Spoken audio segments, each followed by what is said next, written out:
ಗದಗ ಜಿಲ್ಲೆಯ ಮುಂಡರಗಿ ತಾಲೂಕಿನ ದೋಣಿ ಗ್ರಾಮದ ಬಳಿ ಇರುವ ಕಪ್ಪತ್ತ ಗುಡ್ಡದ ಸೆರಗಿನ ಅರಣ್ಯ ಭೂಮಿಯಲ್ಲಿ ಅಕ್ರಮ ಒತ್ತುವರಿ ಆರೋಪ ಕೇಳಿಬಂದಿದೆ.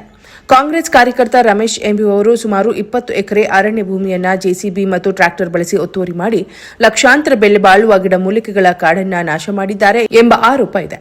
ಒತ್ತುವರಿ ನಡೆಯುವ ವೇಳೆ ಅರಣ್ಯ ಇಲಾಖೆ ಸಿಬ್ಬಂದಿ ಒಂದು ಜೆಸಿಬಿಯನ್ನು ಜಪ್ತಿ ಮಾಡಿದ್ದಾರೆ. ನಂತರ ಜೆಸಿಬಿ ಮತ್ತು ಟ್ರ್ಯಾಕ್ಟರ್ ಎರಡನ್ನ ವಶಕ್ಕೆ ಪಡೆದರೂ ಟ್ರ್ಯಾಕ್ಟರ್ ಅನ್ನು ಮರಳಿ ಬಿಟ್ಟಿದ್ದಾರೆ ಎನ್ನಲಾಗಿದೆ.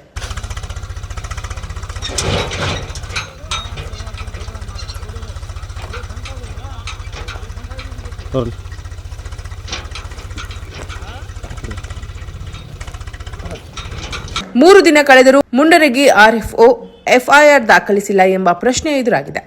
ಕೇವಲ ನೆಪ ಮಾತ್ರಕ್ಕೆ ವಾಹನ ಜಪ್ತಿ ಮಾಡಿದ್ರಾ ಎಂಬ ಅನುಮಾನವೂ ವ್ಯಕ್ತವಾಗುತ್ತಿದೆ. ಅಧಿಕಾರಿಗಳು ಆರೋಪಿಗಳ ಜೊತೆ ಶಾಮೀಲಾಗಿದ್ದಾರಾ ಎಂಬ ಗಂಭೀರ ಆರೋಪ ಕೇಳಿಬಂದಿದೆ.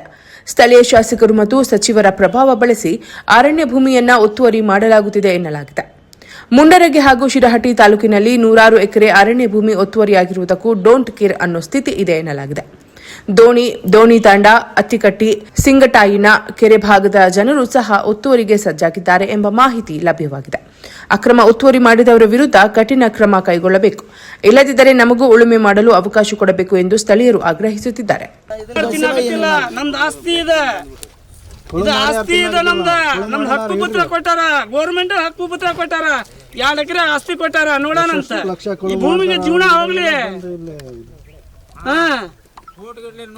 ಅದನ್ನ ಲೂಟಿ ಮಾಡಾಕತ್ತ, ಅದನ್ನ ಹೇಳಾಕತ್ತಿಲ್ಲ. ಬಡವ್ರು ಏನ್ ತಿಂದಾರ ಅದನ್ನ ಹೇಳಾಕ ಇಲ್ಲ. ಇವೇ ಟಿವಿನವ್ರು ಬಂದ ಇದು ಹೇಳಾಕ. ಸಿದ್ದರಾಮಯ್ಯ ಹೇಳೋಣ ಇಲ್ಲ. ಎಲ್ಲ ಬಡವ್ರ ಜನ ಅದಾರ. ಇಂದಿರಾ ಗಾಂಧಿನ ಮೊದಲು ಓಡ್ಯಾರಂತ ತೆಗೆದಿದ್ದ ಭೂಮಿ ನಾವೇನು ಬಿಡಂಗಿಲ್ಲ. ಅಷ್ಟ 2 ಎಕರೆ ನಾವು ಮೊನ್ನೆ ಅದು ಸರಿ ಆಗೈತಿಲ್ಲ ಮಾವ. ಇದನ್ನು 3 ಎಕರೆ ಸರಿ ಮಾಡೀವಿ. ಇದನ್ನು ನಾವೇನು ಹಳೆ ಆಸ್ತಿ ಏನೋ ಗುಡ್ಡ ತೆಗಿಯಾಕತ್ತೀವ. ಕಪ್ಪದ ಗುಡ್ಡ ಏನಿದೆ